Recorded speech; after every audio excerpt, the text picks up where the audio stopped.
سامعین ناظرین، infection control society آپ کی صحت کے لیے اور آپ کو مختلف مسائل سے بچانے کے لیے مضامین آپ کی سماعت کے لیے پیش کرتی ہے۔ ہم بتانا چاہیں گے کہ پاؤں میں فنگس انفیکشن کے بارے میں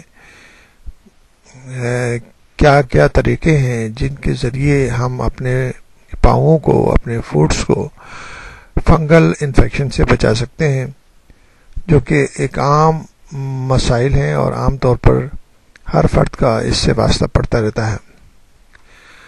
آپ کو ہم بتانا چاہیں گے کہ آپ کے پاؤں پر 100 سے زیادہ اقسام کی پھپھوندیاں یعنی کہ فنگس پرورش پا رہی ہوتی ہیں۔ فنگس بھی ایک قسم کی مائکروسکوپک خوردبینی اجسام ہے۔ یہ ایک یا اس سے زیادہ سیلز پر مشتمل ہوتی ہیں، دوسرے نامیاتی مادوں پر گزارا کرتی ہیں، یعنی کہ یہ پیراسائٹک ان کی نیچر ہوتی ہے۔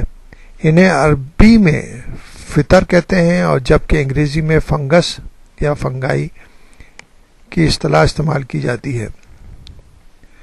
پھپھوند کے علاوہ بھی خمیر اور کھمبیاں بھی اسی کی قبیل میں شامل ہیں۔ سائنسدانوں نے انکشاف کیا ہے کہ ہمارے پاؤں پر 200 مختلف قسم کی پھپھوندیاں ڈالے رکھتی ہیں۔ ایک امریکی جائزے کے مطابق یوں تو ہمارے جسم کے تمام حصے فنگس کی آماج گاہ ہوتے ہیں، لیکن ان کی سب سے پسندیدہ جگہ ایڑیاں، پاؤں کے انگوٹھوں کا نچلا حصہ اور پاؤں کی انگلیوں کے درمیانی جگہ ہوتی ہیں۔